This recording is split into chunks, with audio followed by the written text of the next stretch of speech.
Bonjour à tous, c'est Christophe Deller. On se retrouve aujourd'hui pour une petite vidéo particulière concernant le site kraken.com. Ça fait plusieurs fois que je vois sur le forum une personne qui se demande comment fonctionne ce site de Bitcoin Exchange. Donc voilà, puis on me l'a demandé aussi. Donc du coup, je fais une petite vidéo expliquant le fonctionnement. On va sur Sign Up et on a juste à mettre un email et un nom d'utilisateur ainsi qu'un mot de passe. Une fois qu'on a accepté les conditions, on reçoit un mail avec un lien de validation afin de pouvoir valider le compte et ensuite se connecter. Il faut savoir que le site fonctionne sur un système de tiers, c'est-à-dire qu'au départ, on est sur du tiers 0. Le tiers 0, on peut strictement rien faire. Donc c'est pour ceux qui ne sont pas inscrits. Donc il faut s'inscrire. Une fois qu'on est inscrit, on est tiers 0, mais on peut rien faire. Donc la première chose à faire, c'est de donner son nom complet, la date de naissance, la ville de résidence et un numéro de téléphone pour pouvoir passer tiers 1. Alors il faut attendre évidemment la validation, mais vous pouvez très bien faire donner les informations de chacun des tiers et eux derrière, puisque c'est des personnes physiques qui vérifient les données, vont valider au fur et à mesure les différents tiers. Moi, c'est un peu ce que j'avais fait. J'avais fourni les infos directement du tiers 1 et du tiers 2. Puis plus tard, quand ça a été validé, j'ai fourni les infos pour le tiers 3. Alors, il faut savoir qu'il faut donner des informations véritables parce que eux, derrière, c'est un site de change et un site boursier. Donc attention, si vous donnez un faux nom, fausse date de naissance, fausse carte de naissance, carte d'identité, pardon, dans le cadre du tiers 3, etc., vous pouvez avoir derrière de gros problèmes au niveau juridique. Donc attention, c'est des informations réelles qu'il faut donner. Si vous ne voulez pas, fuyez tous les sites dans ce cas-là d'exchange et les sites de bourse. Donc il faut être clair là-dessus. Il faut savoir que chacun des tiers dispose de certaines limites. Par exemple, le tiers 1, on ne peut pas déposer de monnaie fiat, donc les euros, les dollars, les livres sterling, etc. On ne peut pas en récupérer non plus. En revanche, on n'a pas de limite sur le dépôt de crypto-monnaie et on est limité à un équivalent en retrait de 2500 dollars par jour ou 20 000 dans le mois.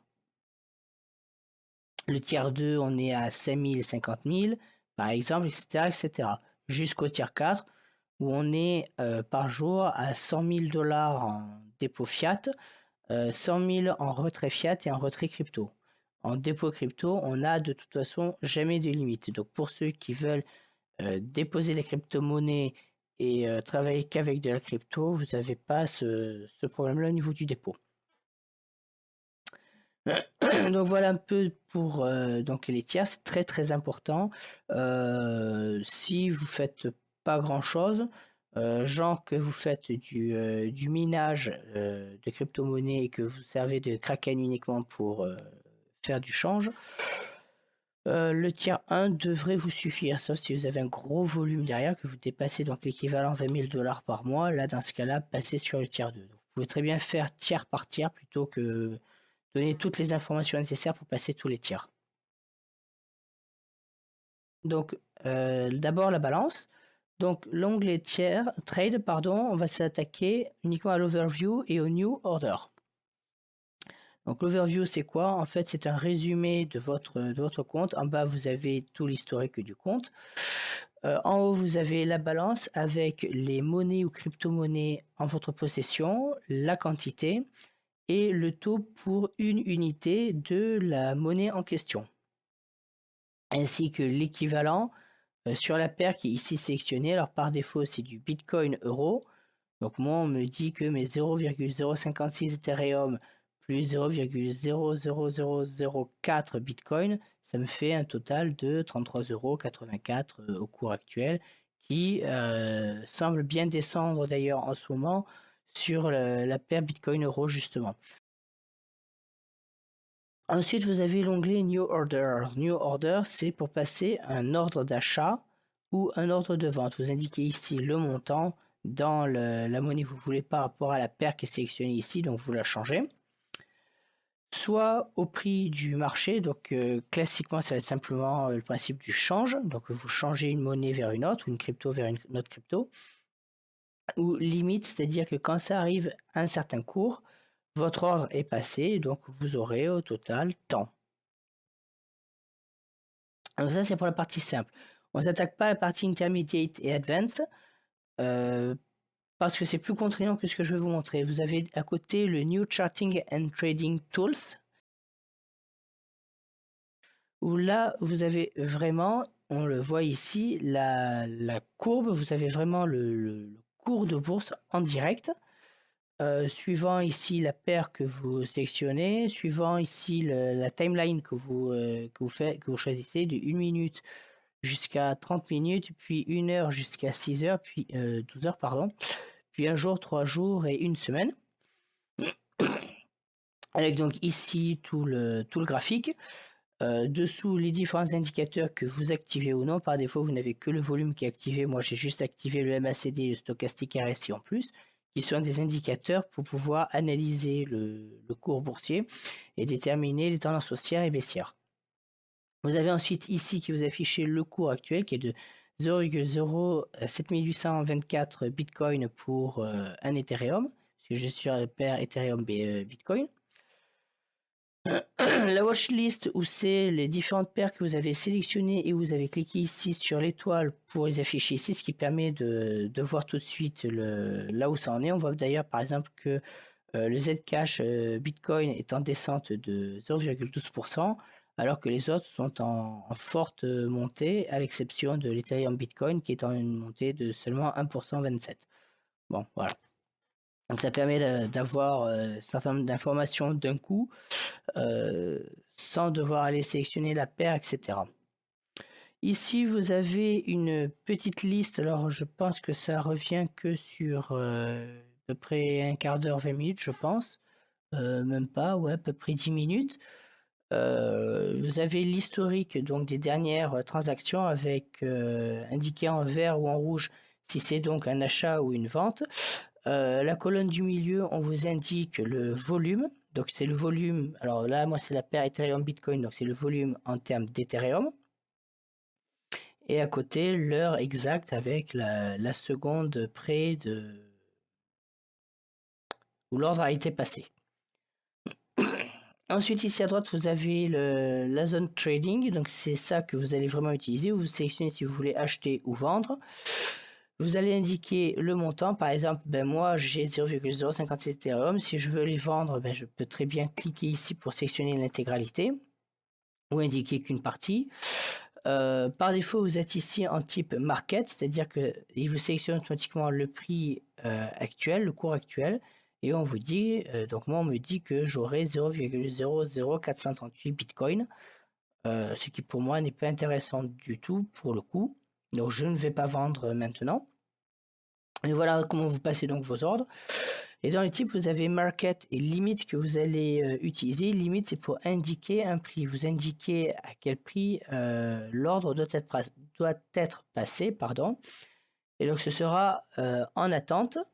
Jusque-là, si vous sélectionnez le good until cancelled, si vous sélectionnez le good this day, this week ou this month, ou custom avec une date, quand ça arrive à la date en question, donc fin de journée, fin de semaine, fin de mois ou la date indiquée, si l'ordre n'a pu être passé parce que ça n'a pas atteint le cours que vous avez indiqué, automatiquement l'ordre est supprimé.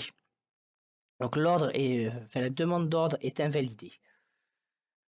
Donc vous passez vos ordres comme ça. Donc là, ce n'est pas des prises de position, contrairement à la bourse classique ou la bourse du Forex, donc sur les différents brokers, où la différence, c'est que en prise de position, là, on est au cours de 0,07830 Bitcoin. Dans ce cas-là, j'ouvre une position maintenant, ça monte, je gagne, ça descend, je perds. Ça dépend. Encore, on ouvre la position, évidemment. Si on ouvre la position en achat ou en vente. Mais bref, si ça monte ou que ça descend, donc vous allez gagner, vous allez perdre. Et ça va être comme ça jusqu'à ce qu'il y ait un élément qui ferme la position. Soit parce que vous avez dit, vous avez mis un take profit, c'est-à-dire une prise de profit par clôture de la position, ou un stop loss, c'est-à-dire que vous prenez vos pertes par clôture de la position, ou alors vous n'indiquez rien et quand votre compte arrive à zéro dû aux différentes pertes, dans ce cas-là, automatiquement, la position se clôture. Donc c'est un stop loss automatique, on va dire. Donc ça, c'est le problème de la position, c'est que vous gagnez, vous perdez. Avec le simple trade, vous n'avez pas ce problème-là, parce que vous passez votre ordre d'achat ou de vente, mais c'est tout. Donc vous avez acheté, vous avez vendu, il n'y a rien d'autre, il n'y a pas une position où ça va monter, vous allez gagner, ça va descendre, vous allez perdre. Vous n'avez pas ce problème-là, donc il faut travailler vraiment avec les trades, c'est ce que nous fait faire Kraken. Donc c'est une très bonne chose puisque vous garantissez de ne pas avoir de perte.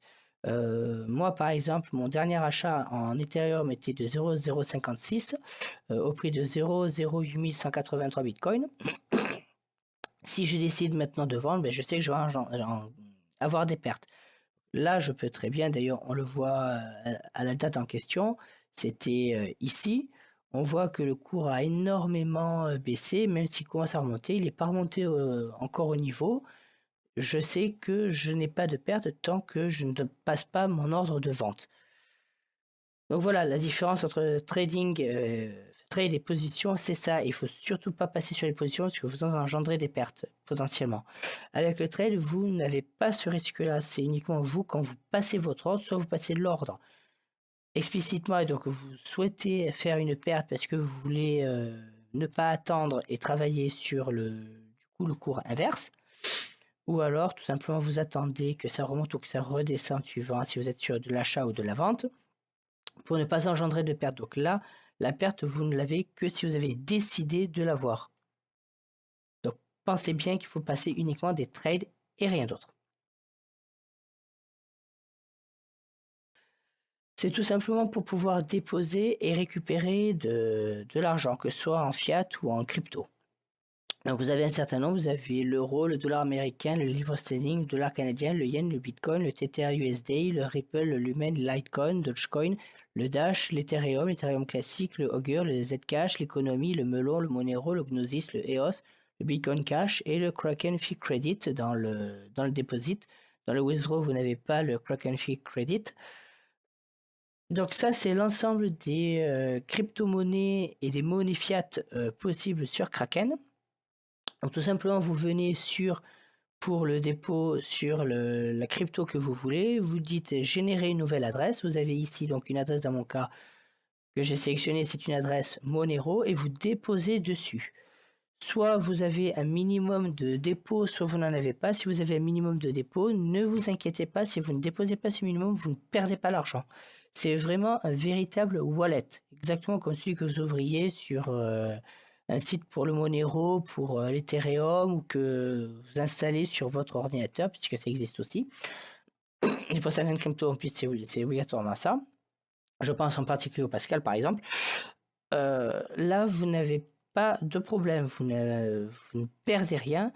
C'est un véritable wallet. La différence, c'est que si vous n'atteignez pas le minimum, il n'apparaîtra pas sur votre compte Kraken. Il apparaîtra sur votre wallet qui a été généré via votre compte Kraken.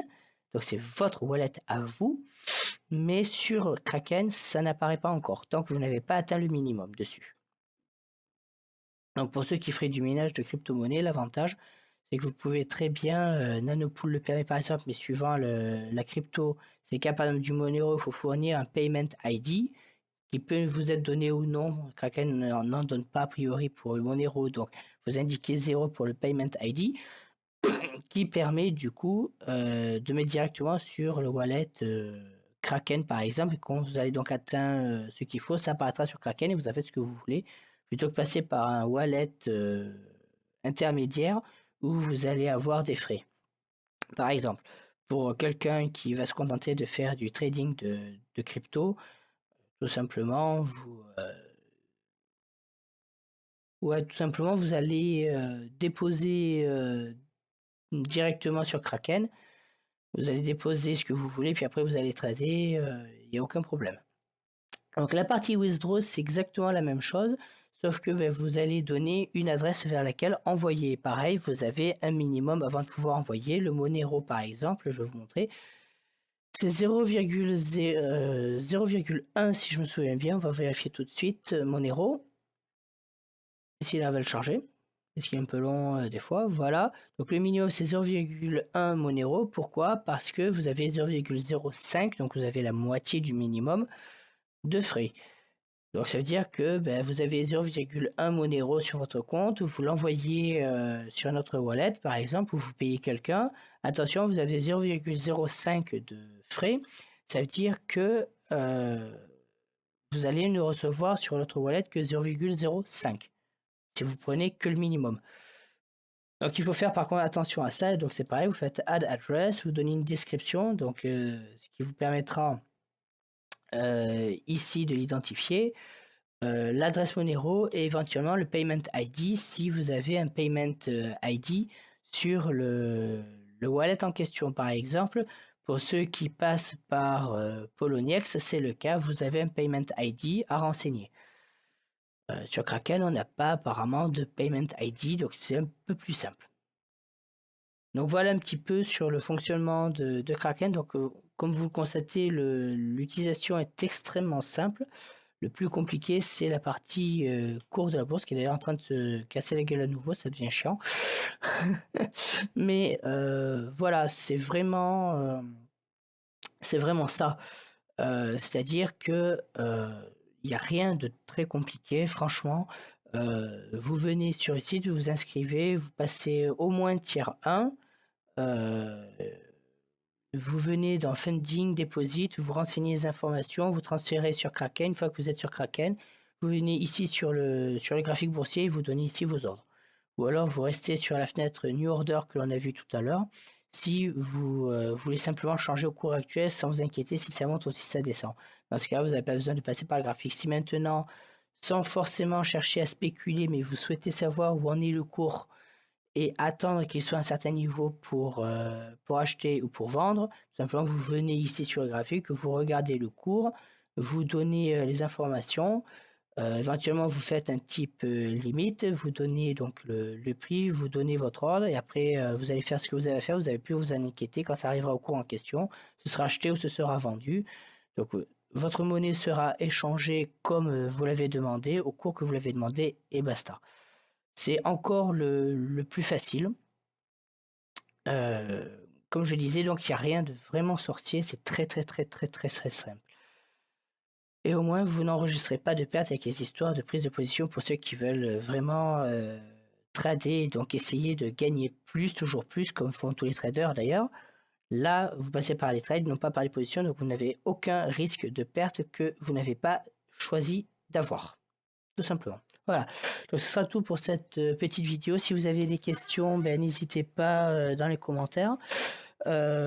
Si vous souhaitez donc plus de vidéos sur l'univers des crypto-monnaies, ce qu'est une blockchain, ce qu'est une crypto-monnaie, qu'est-ce que le minage de crypto-monnaie, comment s'enregistrer sur une pool, comment miner, etc. Aucun problème. Comme d'habitude, les commentaires, vous posez vos questions. Moi, je vous répondrai par des vidéos explicatives. Donc, soyez très clairs dans vos questions, que je puisse faire point par point pour pas que les vidéos soient non plus trop longues, trop chiantes, pour pas non plus vous perdre au milieu et que vous puissiez mieux comprendre l'univers de la crypto-monnaie. Voilà, ce sera tout à ce niveau-là. Donc moi je vous donne rendez-vous dans la prochaine vidéo. Si vous avez apprécié cette vidéo, n'hésitez pas donc à commenter, un pouce bleu et puis à partager la vidéo. Et puis moi je vous dis donc à bientôt sur la chaîne.